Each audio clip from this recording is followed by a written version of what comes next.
لە پێناو بنیادنانی کۆمەڵگەیەکی ئازاد و دیموکرات زۆر کەسی شۆڕشگەر گیانی خۆیان بەخت کردو لە سێدارە دران.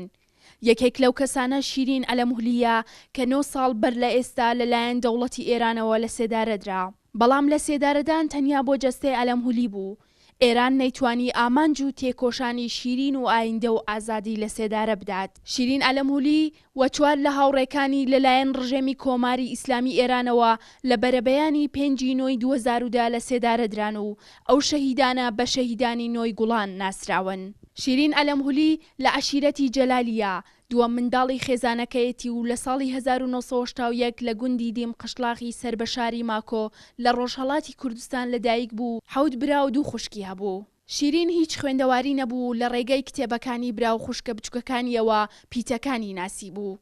بەڵام لەو کاتێک کە چاوی لە ئاستی نادات پەروەریەکانی کۆمەڵگا و دنیا کرایەوە هیچ ناحەقیەکی بۆ خۆی و بۆ ژنانی دەوروبەری پەسەند نەکرد. کاتێک کە لە ساڵی 2006 گەلی کورد لە ڕۆژهەڵاتی کوردستان دژی هەڵسوکەوتی نامرۆڤانەی دەوڵەتی تورک لە بەرامبەر عەبدوڵڵا ئۆجەلان ڕێبەری پارتی کرێکارانی کوردستان پەکەکە سەریان هەڵدا و ناڕەزایەتیان دەربڕی، بەشێکی زۆر لە گەنجان دەستگیر کران و 2 گەنجی دیکە شەهید بوون. بەهۆی ئەو جیاوازە ڕەگەزیەی هەبوو کە ژنان نەیان دەتوانی بەشداری ناڕەزایەتیەکان بن، بۆیە شیرین ڕێگای ژیانی خۆی بە تێکۆشانی خۆی گۆڕی. شیرین ئەلەمهولی لە شەوی دەستگیرانداریدا ڕێگەی سەفەر و تێکۆشان دەگرێتە بەر و هەر ئەو شەوە لەگەڵ 2 هاوڕێی بە ناوی ڕووناهی دێنیز و چالاک جوانڕۆ خۆی دەگەێنێتە ناو ڕیزەکانی گەریلا. شیرین بە مڵکبوونی پیاوی بۆ هەمیشە ڕەت کردەوە و بەهۆی خۆشەویستی بۆ هەردوو هاوڕێکەی کە بەشداریان کردبوو ناوی خۆی ڕووناهی چالاک. هەر لەو چوارچێوەیەدا گەیشتن بە ئاوات و خولیاکانی توانی لە ماوەیەکی کەمدا خۆی پێبگەێنێت و ئەو بەڵێنەی کە بە کورد و ژنانی دابوو بەجێی بهێنێت. شیرین بۆ ماوەی ساڵێک لە چیاکانی قەندیلدا دەمێنێتەوە و هەر لەوێدا فێری خوێندن و نووسین دەبێت و لە ئاستی فکریدا خۆی پێش دەخات. هەر لە ساڵی 2010دا کاتێک کە دەوڵەتی تورک بە هاوپەیمانی ئێران هێرشیان کردە سەر قەندیل، 6 ئەندامی ڕاگەیاندنی پەژاک شەهید بوون. دواتر هەر لە پاییزی ئەو ساڵەدا حەسەن حیکمەت دەمیر لەلایەن ڕژێمی ئێرانەوە لە سێدارە درا و دواتر ڕووناهی دێنیز چالاکی فەدایی کرد و پاشان چالاک جوانڕۆ لە چالاکیەکدا شەهید بوو. شیرین پەیمانیدا کە لە بەرامبەر هەموو ئەو زوڵمانی ڕژێمی ئێران بێتە دەنگ و تۆڵەی هەموو هاوڕێیان و گەلەکەی بکاتەوە. بۆیە بڕیاری ئەنجامدانی چالاکی فەداییدا لە ناو فڕۆکەخانەی تارانی پایتەختی ئێران.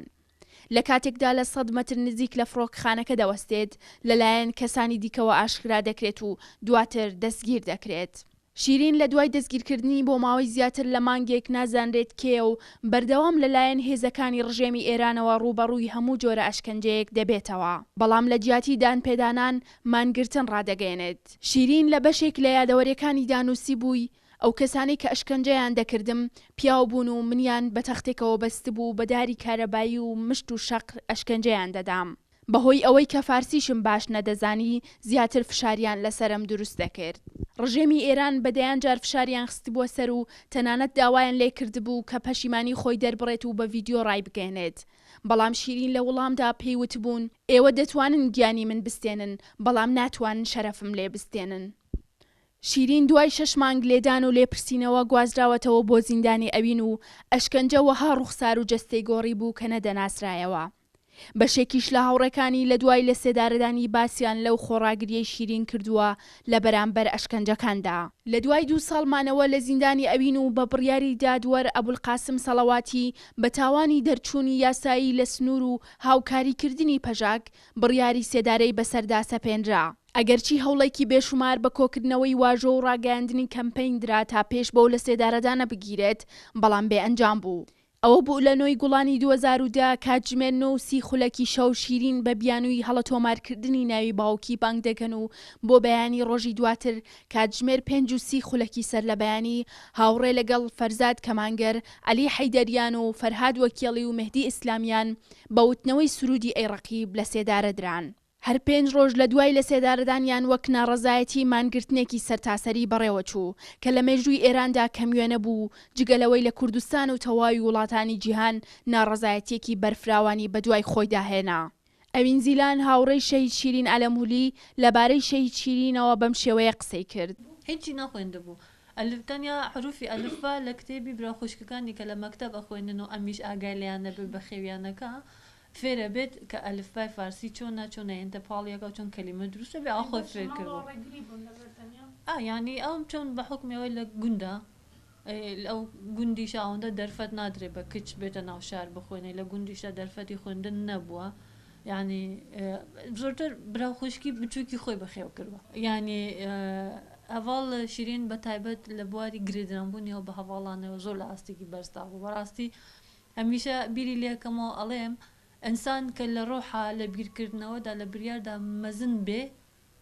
ئەتوانێت لە کرداریشتا مەزن بێ ئەتوانێت چالاکی مەزنیش بکەوە بەڕاستیژی ئەمە هەوا ڕوونایی لە پراکتیکی خۆیان دەریخست ئەنجامی لێوەرگرت چۆن هەوا ڕوونایی بە ئارمانجێکی زۆر مەزنەوە هات بەشدار بوو لە پێناو ئازادی خۆی و ژنانی وڵاتەکەیدا ئەساس بخۆی زۆر بە ئیسرار سوور بوو لەسەرەوەی کە ئەوکو هەواڵێکی ژن پێویستە چالاکیکی بەرامبەر بەم هەڵێستانەی دژمن بکری ئەوە بێدەنگ نەمێنی ناکرێت ئە بۆ شێوازە بێ ینی هەواڵ شیرین بۆ خۆی بە ئیسراری خۆی چوو تەنانەت شێوازی چالاکیەکەی کەشفەکەی هەموو شتی بۆ خۆی کردی کەس یارمەتی نەکرد ینی لەگەڵ ئەوەی کاواڵێکی زۆر نوێ بوو بەڕاستی ئەوەندە توانی زۆر شتان بکە لە ئاستی ئەوی شارێکی گەورەوەکو تاران کە ڕەنگاوا شیرین جاری یەکەمە ئاوا شاری گەورە بینێن نەگەڕا بوو چۆنکو بەڕاستی لە ماڵی شاوەندە کە تەنانەت ئەچێت مەسەن لە ناوەندی شوێنی مەتار ئەو شوێنەی کە دژمن فڕۆکەی خۆی هەڵەگرێت لە هەواڵانی مە لە گەل دەخە ویستی زەربە لەوەی بدا کاتێکی مەسەن ئەیەوێت تەقینەوەیش لەوێ بکات لە 100 متری شوێنی تەقینەکە ئاوەستێ یعنی ئەڵێ من هەتا دڵنیان نەبم ئەو چالاکیم ئەنجام دەکرد من ناچم یعنی ئەمەنە بە ئامانجی خۆیەوە کلیدکرا بوو ینی لەگەڵەوە کە ئەتاقێت چۆن گوژن لەو دەورە بەرەشنیا ئیتر زوو پێ دەزانن کەشف ئەبێت کە کەشف ئەبێت ڕێگای هەڵاتنی نیە دەستگیرە بێ 45 ڕۆژ 40 ڕۆژ ئاوا دژمن نازانێمە کیە ینی گومانیەوەی لەسەرەکری کە جاسووسی ئەمریکا بێت تەنانەت بۆیە یعنی ناوی خۆشی نەیوتووە من کیم بۆچی هاتووم یعنی نزیکی مانگێک زیاتر بەردەوام بە شەو ڕۆژ ئەشکەنجە کراوە ئیتر هەموو نوع ئەشکەنجەیە کە بە خەیاڵی مرۆڤ تێ ئێستا لە کە ئەمیری کارەبای بگرە لە هەڵواسین بگرە لە لێدان بگرە و لە هەموو شێوازێک هەواڵ شیرین تەنانەت نەیوتوم ناوم چییە بۆ بتوانین بەڕاستی شیرین ئاسا لە بەرامبەر هەموو زوڵم و داگیرکاریەکی لە کۆمەلگادا لەسەر ژن دەسەپێت لەوەی کە مەسەن تایبەت لەلایەنی دەوڵەتی دەسەڵاتدارەوە کە ئەمڕۆ لە بەرامبەر هەموو ئەو کەسایەت ئازادی خوازانەی کە لە زینداندان لە کەسایەتی هەواڵ زەینەب جەلالیانە زۆر ژنی تریش کە لە زیندانە بەرخۆدانی دەکەن و بتوانین هەموو ئەو زوڵم و داگیرکاریە بشکێنین پێویستەکە بەڕاستی لە ئاستێکی زۆر بەرخۆدانیدا ئاستی تێکۆشانی خۆمان بەرز بکەینەوە ئەمڕۆ هەموو ژنان بە تایبەت لە ڕۆژهەڵاتی کوردستان لە ئێراندایتر باوەڕ دەکەم کاتی ئەوەی هاتووە کە ژنان دەنگی خۆیان بدەنە دەنگی یەک هەواڵ شیرین لە زیندان داوای سەلمان کە کورد و فارس و عەرەب و عەجەبمان نییە یعنی کە ژن بووین هەمومان ڕوبەڕووی زوڵم و داگیرکاریەکین پێویستە یەکدەنگ بین بۆیە هیوادارم یعنی کە بتوانین بەلایەنی کەم بە خاوەندایەتیکردن لە ڕۆژی نوێی گوڵاندا یادی لەگەڵ ئەوەی کە یادی ئەو شەهیدانە بەرزا بگرین و بەبیری بهێنین لەگەڵ ئەوەش بە ڕێخستنکردنی خۆمان بە پەروەردەی فکر و کەسایەتمان بتوانین درێژخایەنیش یاد و ناوی شەهیدان بەرزڕاکین و کەسایەتیان هەمیشە زیندوو بێڵین کە کۆمەلگامان بەڕێخستن کرد خۆمان بەڕێخستن کرد ئەو شەهیدانەش هەمیشە نەمر دەبن و باوەڕ دەکەم هەواڵانی شەهیدیش ئەو داخوازیان لێمە هەیە ئەگەرچی 9 ساڵ بەسەر لە سێدارەدانی شیرین ئەلەمهولی و هاوڕێکانی دا تێدەپەڕێت بەڵام دەوڵەتی ئێران نەیتوانیوە ساتێکیش لە تێکۆشانیان کەم بکاتەوە و تەفگەری ئازادی خوازی ڕۆژهەڵاتی کوردستان ڕۆژ لە دوای ڕۆژ گەورەتر دەبێت و بەدەیان کەس لە دوای شەهید بوونیان چوونەتە ناو ڕیزەکانی گەریلاوە و ناو یان پاشناوی خۆیان بە شیرین دیاری کردووە هەروەها هەموو ساڵێک بە شانازیەوە یادی شەهیدانی نۆی گوڵان دەکرێتەوە منیتر لەمڕۆ عاشقی چاوانی شیرینی عەلەمهۆلیم لەمڕۆ هەرچی شەعرمەیەیان کەم بە گوری گۆرانی بۆ باڵای شیرینی عەلەمهۆلی لە ئیستەوە من تاڵێ لە قژی ئەوم لە ئیستەوە من نینۆکی پەنجەی ئەوم لە ئیستەوە منیترە مەوجوتە پێڵاوەی کە دوجار لە پێی کردو پێی چوە سەرچێدارە لە ئیستەوە من بازنەی بەجێماوی دەستی شیرینی عەلەم هۆلیم کۆماری سێدارەی ئیسلامی چی لە سێدارە نەدا لە خەونەوە بۆ شەعر و لە شەعرەوە بۆ ژن و لە ژنەوە بۆ نان و بۆ ئاو بۆ گوڵ و بۆ کانی کۆماری سێدارەی ئیسلامی ئەوەی ناتوانێ هەرگیز لە سێدارەی بدا ئایندێ و